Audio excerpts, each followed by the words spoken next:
Attention all activity providers, let me introduce you to the official sponsor of the Start, Grow, Scale podcast. Meet Pebble, the award-winning platform that will help you manage your admin and streamline your day-to-day business, freeing up your time to focus on what you love, running your fantastic activities for children. Why choose Pebble? It's simple. Fast setup, intuitive platform, and hands-on customer success team ready to spend less time on admin and more time on creating incredible classes. Visit bookpebble.co.uk and join a community of over 1,000 activity providers today. Quote the code CHRISSY24 when joining to get your first month on the platform for free.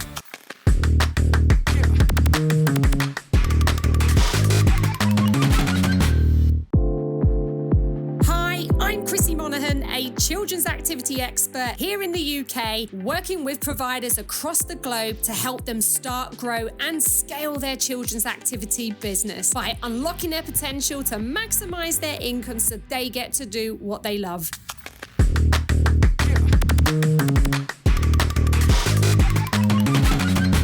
Today, guys, I've got a fantastic interview lined up with you with Josh from Rascals. So let me tell you a little bit about Josh before we dive in. Josh joined me for the Market Like a Pop Star 5-day challenge. And throughout the week, he showed up, he did the work, he was surrounded by obviously a bunch of women, and he won himself a business strategy call, which I'm doing with him today. And because he has such a great story, and he's done so much great work, I thought, you know what? I need to record this into a podcast right now so we could share it with everyone else out there.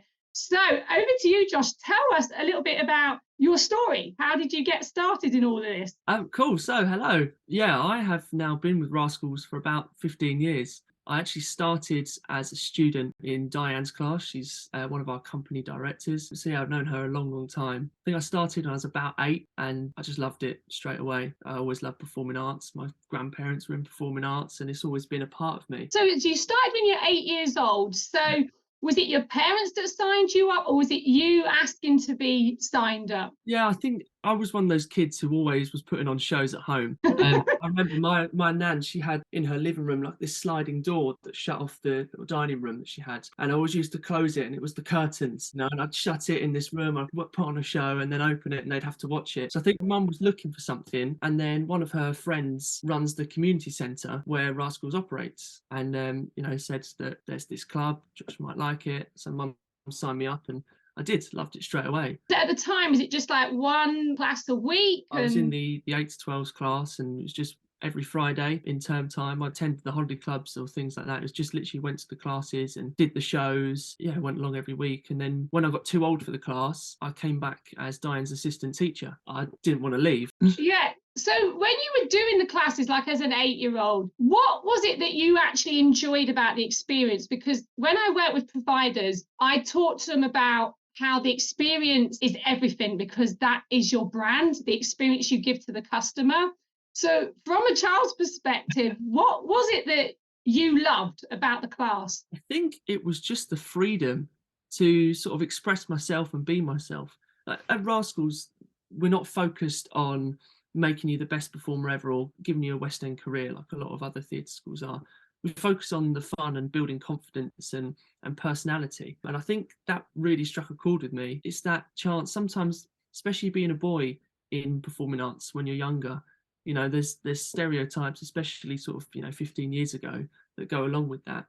And it was a room where I could just completely be myself and express myself and do what I wanted to do, and it turned out I was pretty good at it as well. Did you do shows as well? Like there was a performance that the parents could come and see? And so at the end of each term, we do an end of term sharing. So we'd invite the parents into the hall and it's like a really small scale thing. It's just the parents and the groups that come on that day. You show your dance, your acting, your singing. But every year or a couple of years, we did a bigger show in a theatre. So the one I remember the most is actually the 15th anniversary show, which was at one of the local theatres near me. And all of the branches of Rascals in Essex came along.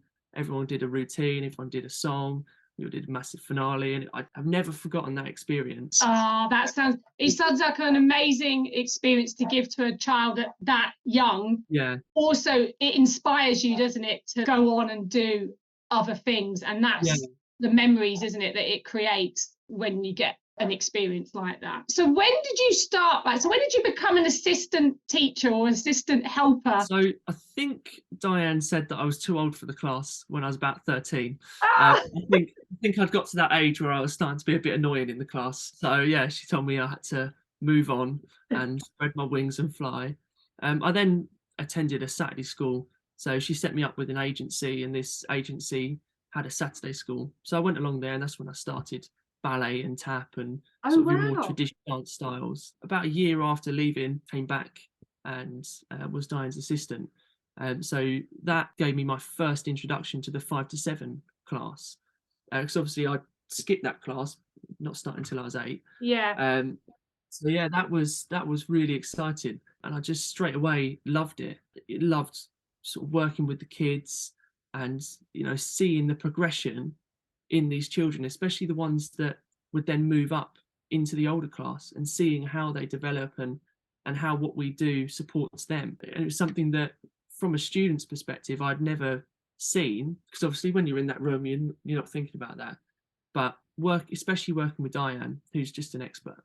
She knows so much about this industry and is so experienced. And sometimes when we get to the drama section of our class, we'd sort of sit down and she'd have a chat, and that's when she'd sort of give me these tips, which at like 14, 15 years old, you kind of goes in one ear and straight out the other. But when I eventually came to teaching on my own, it's like they all just sort of came back. Yes. And all of these little things that she was telling me just sort of come back into my head. Yeah, it's You were like, definitely probably at that age showing signs of being an entrepreneur, a leader, because I was very similar. I started coaching athletics when I was about 14 as well, and then went on to do work with loads of young like athletes and everything else. yeah. Oh, so how long did you teach with Diane before she let you fly delivering your classes on your own? So when I was 17, I started my professional training in London, so had to move away. But she runs a Saturday school in Ilford. So I think, what was that, 15, 3 or 4 years, I was at the local branch where I was a student as the assistant teacher every week, and learning that. I then moved to the Saturday school, and the Saturday school format's completely different. Our normal classes are a one teacher format. You've got one teacher there working with the kids.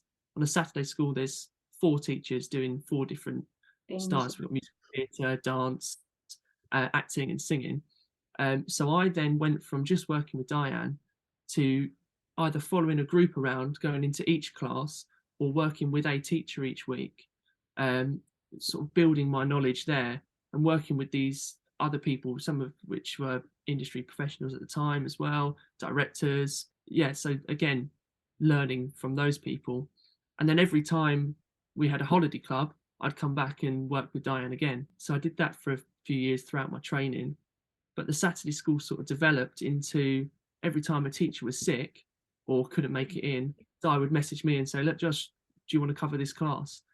So that was my first experience of teaching on my own. Right. So And now, obviously, Rascals is franchising the business, and you have now decided to take the leap into becoming a franchisee owner of your yes. own business, which must be really exciting for you. So what made you decide, I'm going to do this? This is what I'm going to do? A few years ago, when I graduated, I decided I didn't want to be a performer anymore. And that was because I wanted to work for Rascals as my career. I wanted this to be my job. I loved it so much that I'd rather do this than perform. Wow. Yeah, it was, I was unlucky. I graduated into the pandemic, and, I auditioned for a year and a half, and nothing brought me joy like teaching did. Right. Oh, wow. Yeah. I just decided that, what's the point in working in an industry that I'm not enjoying? There's no point waking up every day and not loving what you do. And I'm privileged that I get the chance to do a job that I do love. So I took over a load of classes a couple of years ago. So I now teach 6 days a week. And over the last couple of years, we've built up classes and started some new ones, which I've been teaching at. But this opportunity came about, Diane and Dan, they decided they wanted to take the business forward and sort of future-proof it a little bit, I think, and grow it to what it could be. It has the potential to be, definitely. And we sort of were talking about it, and nothing was really serious. But then I decided to complete my degree. And my degree course is a top-up course, which is essentially tailored to whatever you want in life. So part of my course was to design promotional materials and sort of talk about setting up a business. Oh, wow, right. So I thought, why not launch a business and complete a degree, and I only have to do the work once? There you go, smart cookie. And it sort of worked out that way. So I've been able to, all of that hard work that you put into setting up a business, or a couple of businesses in my case, I've just been able to turn around and submit as a degree qualification as well. So everything kind of just fell into place at the right time. Yeah, and like I said, it wasn't something that, even sort of 8 months ago we were saying, right, we're going to do this. This sort of just came out of nowhere, Yeah, really. everything happens for a reason. I'm a firm believer in that. So now you've got the franchise. Yeah. Tell us what's going on right now, because obviously you've been telling me that you're in launch mode. You're launching this summer with holiday camps, and you've just gone all in. So tell our audience what you're doing right now and what's coming up. Yeah, so as I said, I'm launching 2 businesses, 2 different locations, 2 franchises, and we're kicking off with some holiday camps. So in one location, I sold out in 2 weeks from the first advert going out. So yeah, I think since the beginning of June, we've been posting in all the Facebook groups, trying to get the word out there. I've been going door to door, sort of 3 days a week in each location, just posting as many flyers as I can, phoning up all the schools and asking them if they'll please take some flyers to give out to the kids. So tell everyone what you did to get your flyers into schools and what results you got. I was provided with a script for contacting schools as part of my franchise package, part of that marketing package that you get. So the first time I just literally Googled all of the schools in my local areas and the neighbouring villages and towns and anywhere that was sort of within 5 minutes or easy to get to. I put it all together in a list. I noted who the head teacher was, what the admin person was, if it was on the website, all the contact information, how many kids they had, which you can find on the government website. And that made it quite easy when they eventually say yes, say, okay, how many would you like? I can see that you've got 400 kids. Would that be good if I bundle it for you? So I was able to take this script and, by the 3rd time I'd done it, it just came out naturally, and you sort of change it to just conversational. Instead of sitting there reading something, you're actually talking to this person, and you just ask and you just say, look, this is me, I'm doing this. We run classes for children. Any chance that you take some flyers and hand them out to your kids? And I was really lucky that 12 of the 16 I contacted said yes. And I said, look, I'll pop in the next couple of days. I'll bundle them into class sizes for you. Let's just try to make it as easy as you can for them. I mean, all they have to do is just hand them to the teachers if it's bundled and ready to go. I don't think you were lucky. I think that's a strategy. You got a script, you did the work, and you picked up the phone. And then obviously, I think what's really good, obviously, when you went round to the schools, now you've met all the receptionists, and obviously now they know who you are and your face and everything else, that it's going to be a lot easier when you phone again to ask for the next thing. They will have known you now, and you're building that rapport. So we've done the phoning of the schools, we've walked the streets, because I think good old-fashioned marketing, local level street marketing is coming back. I say to the providers right now, do the things that other providers are not prepared to do. So if you're prepared to walk the streets and flyer, which is what I had to do in the past, like when I launched a business in London, I walked the streets for a week and I flyed everywhere within a 3-mile radius, literally trees, notice boards, anywhere I could get my message out, it was going out. And I think if you're prepared to do that, which other providers are not going to do, then you're going to get that sort of competitive edge, because you're going to be getting your information out there. At the minute, providers are just a bit too reliant on social media, and I would never advise putting all your eggs in one basket. So we've done a big fete as well, because you've been getting out to the community events. Tell us about that, because you bumped into a PTA, a head of PTA there. So on social media, we were posting saying that, we're really excited for the fete. In the week building up to it, come along and say hi. And because my bookings were already open, so many parents and kids who already signed up came to say hello. And that was fantastic. It gives us an opportunity to meet the children and meet the parents before they even come to the class. So it's putting that sort of name to a face before you've even started. But the actual marketing opportunity there was brilliant. We took a load of balloons with the Rascals logo on, and we had all of our marketing materials there. I was up until like midnight the night before putting together a marketing video, which we ran on loop basically throughout showing what we do in classes, some things, clips from shows, and so many people would walk past and sort of you'd see them reading the banner, and it's just then striking up conversation with them. Exactly, and conversations lead to sales. So the more people you can talk to and get in front of, the more likely they are to buy. And lots of people were saying, "Oh yeah, I saw this on Facebook, or I saw this flyer," or then it's kind of reminding them that they were interested. Yeah. And then they go home with another flyer, or they go home with some more information, or the balloon, and they get home and they see it and oh yeah, I was gonna Yes, because it sign up. takes 21 touch points of seeing this information for people to actually make those decisions to go, oh yeah, I need to do that. We were going to book in for a trial, or following it through. So the summer camps are coming. We're selling out, which is really great. And we're opening doors to classes in September, and we've already got bookings. Yes. This is what's going on right now. We've already got bookings for that. It's been quite challenging. I said to you earlier, we don't normally run the holiday clubs before the classes have started. So I've kind of been marketing on 2 levels at the same time. So I've got all of my holiday club flyers and all of my class flyers, and all the holiday club flyers are going in the doors, and the class flyers going to the schools and in businesses, and kind of it's been crazy, and it'd kind of be really helpful if like all these flyers were digital now and it just was on a scroll, Well, that'd be your next thing, to get organised. But I suppose at the minute a lot of the providers out there are dealing with the same thing when you are trying to close out for September, but also you're trying to sell the summer. You're selling 2 things at once, and that can be hard work. But you're going to be in a great position by September, because all these kids are going to come to the holiday clubs. They're going to absolutely love it, and then we're going to convert them over to the sessions in September. So September is going to obviously kick off. And so what's your aspirations now for the business? Where do you see yourself being in a year's time? Well, obviously, I'd love the classes to be full. That's got to be the goal. I think any children's activity provider would probably say the same thing, that they just love their classes to be full. And especially with a new business in a brand new location where we've not had anything established before. And there's on the table for me to take on some more franchises down the line. So I think if I can prove myself this year that I can not only start 2 businesses at once, but also fill them up and keep them full, then that opportunity comes around a lot quicker, which benefits me in many ways, as well as growing my portfolio of businesses. I don't think you're going to have a problem. I think you are going to absolutely fly. You have the right ingredients to be a successful entrepreneur. I can tell already that you have, you're tenacious, you've got audacity, you're determined, you're willing to put yourself out there.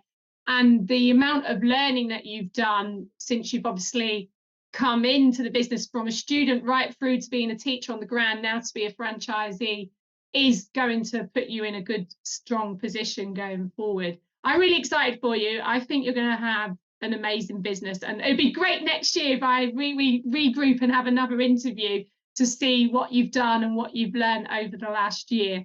So if you had any pearls of wisdoms or some tips for providers listening to this podcast right now who possibly may be feeling a bit of the strain of trying to fill their classes, or they're just getting started, what would you say to them? Well, obviously at this stage I can't say I'm an expert, but from my experience, I have to say trust your gut, definitely, and take a chance. 9 times out of 10 it's going to pay off. And the amount of times that I walked into a business on the high street with a pack of flyers and just said, look, this is what I'm doing, any chance I could leave some flyers here for your customers? In the back of my mind going, look, they're going to say no, and they just say yes. They say, yeah, look, leave them there. I think that's a good example of just taking a chance. Be prepared to put yourself out there. I think what people fear the most is the no.